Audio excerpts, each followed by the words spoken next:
আসসালামু আলাইকুম। আমি জান্নাত রুম্পা। আমার এই ছোট্ট চ্যানেল থেকে নতুন আরও একটি লাইফস্টাইল ব্লগে সবাইকে ওয়েলকাম করছি। আমি আশা করছি যে যেখান থেকে আজকের ভিডিওটি দেখছেন আল্লাহর রহমতে ভালো আছেন, সুস্থ আছেন। আমরাও আলহামদুলিল্লাহ ভালো আছি। বরাবরের মতো নতুন আরও একটি ব্লগ শুরু করতে যাচ্ছি। আশা করছি আমার আজকের ভিডিওটিও আপনাদের কাছে খুব ভালো লাগবে। বাবার বাড়িতে এসেছি, বেশ অনেক দিন হয়েছে। খুব আনন্দমুখর সময় কাটাচ্ছি আলহামদুলিল্লাহ। এখানে আসার পর ভিডিও করার কথা আমার মাথা থেকে একদমই বেরিয়ে গিয়েছে। তবে আমি আসার আগে দু একদিন কিছু ভিডিও করে রেখেছিলাম। সেই ছোট ছোট ভিডিওগুলোকে জুড়ে একটা বড় ভিডিও করে আজ আপনাদের সঙ্গে গল্প করার জন্য চলে এসেছি। আশা করছি আপনারা আমাকে ভুলে যাননি। আমি গ্রামে এসেছি 17ই ডিসেম্বর, আর 15ই ডিসেম্বর থেকে আমি একটু করে ভিডিও করে রেখেছিলাম বাসার গুছগাছের যে সকল কাজ করছিলাম। তো এখানে আমি সন্ধ্যার জন্য নাস্তা বানিয়ে নিচ্ছিলাম। আজ প্যানকেক বানাবো, এর সাথে আমার জন্য কড়া করে 1 কাপ চা বানিয়ে নিব। আমি যেহেতু অনেকদিন বাসায় থাকবো না, তাই আমার বাসাটা একটু গোছগাছ করে রেখে যাচ্ছিলাম। মন তো চাচ্ছিল পুরো বাসাটাকে একদম র্যাপ করে রেখে যাই, যেন এসে শুধু পেপারটা সরিয়ে ফেললেই বাসা ক্লিন হয়ে যায়। তবে সেটা তো সম্ভব নয়। আমার সোফাগুলো যেহেতু ভেলভেটের, তো এগুলো যদি আমি এভাবে রেখে যাই তাহলে কিন্তু খুব বেশি ময়লা হয়ে যাবে। আর ভেলভেট কাপড় তো এমনিতেই অনেক বেশি ময়লা টানে, তাই আমি আমার পুরনো যে কভারটা ছিল সেটা পরিয়ে দিয়েছি। আর এখন কুশন কভারগুলো একে একে লাগিয়ে ফেলবো।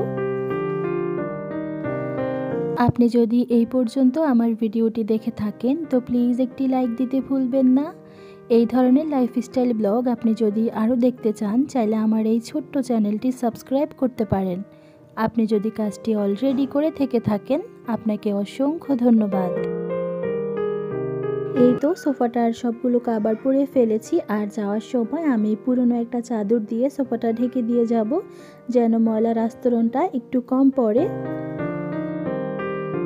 বাসায় মশলা শেষ হয়ে গিয়েছে, তো কিছুটা মশলা পেস্ট করে রেখে যাব, চাইলে আদনানের বাবা রান্না করতে পারবেন। আর আমি বাড়ি থেকে আসার পর আসলে এই ছোট ছোট কাজগুলো কিন্তু করতে খুব বিরক্ত লাগবে। তো বাড়ি থেকে আসার পর যেন খুব একটা কষ্ট না হয়, তাই আমি 1 কেজি রসুন ভেঙে যাব।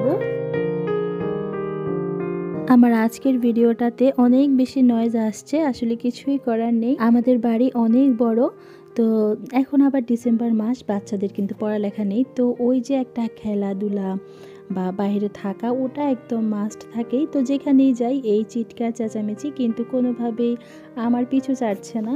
আশা করছি আপনারা এই জিনিসটা খুব ভালোভাবেই নেবেন। এই তো আমার রসুনটা পেস্ট করা হয়ে গিয়েছে। এখন বক্স করে একটা বক্স আমি নর্মাল ফ্রিজে রেখে দিব, আর একটা ডিপ ফ্রিজে রাখবো। ব্লেন্ডারটা এখন একটু ভালোভাবে পরিষ্কার করে নিচ্ছি, যেহেতু এটা আর ইউজ করা হবে না অনেকটা দিন। শীতের রাত যেহেতু অনেক বড়, আর একটু আলসেমি ঝেড়ে ফেললেই কিন্তু শীতের রাতে অনেক বেশি কাজ করা যায়। আমি কিন্তু আজকে সন্ধ্যার পর থেকে অনেক কাজ করেছি বাসার। আমার লাগেজ গুছগাছেরও কিছু কাজ ছিল, তো সেগুলোও করে ফেলেছি। এটা এর পরের দিন সকালবেলা বাড়িতে চলে যাব, তাই অনেক ক্লিনিংয়ের কাজ জমেছিল, সেগুলো সকাল থেকে করেছি। খালা বাসায় এসে আমার কিছু জামা কাপড় ওয়াশ করে দিয়ে গেছে, এখন সেগুলো শুকাতে দিয়ে দিয়েছি। আজকে কিন্তু বেশ রোদ ঝলমলে একটি দিন ছিল। মোটামুটি বাসার সমস্ত কাজ শেষ করে এখন ঝটপট করে দুপুরের রান্নাটা করে ফেলবো। এখানে আমি একটা হার্ড চিকেন রান্না করে নিচ্ছি, আর এই চিকেনটা হতে যেহেতু অনেক সময় লাগে, তাই আজ আমি চিকেনটা প্রেসার কুকারেই দিয়ে দিয়েছি, যেন ঝটপট রান্নাটা হয়ে যায়।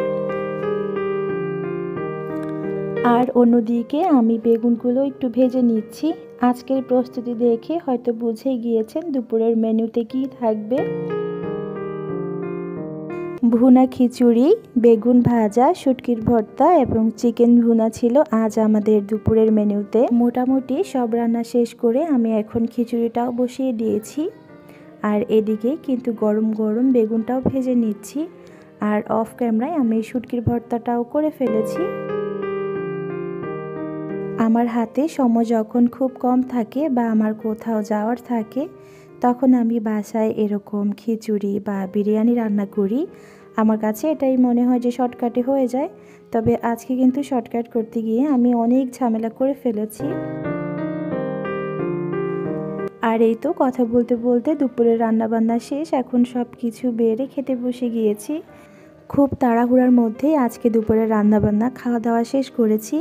বিকেল থেকে লাগেজগুলো গুছিয়ে ফেলেছি, সেই সব কাজ খুব তাড়াহুড়ার মধ্যে করেছি, তাই আজ আর ক্যামেরাটা অন করতে পারিনি।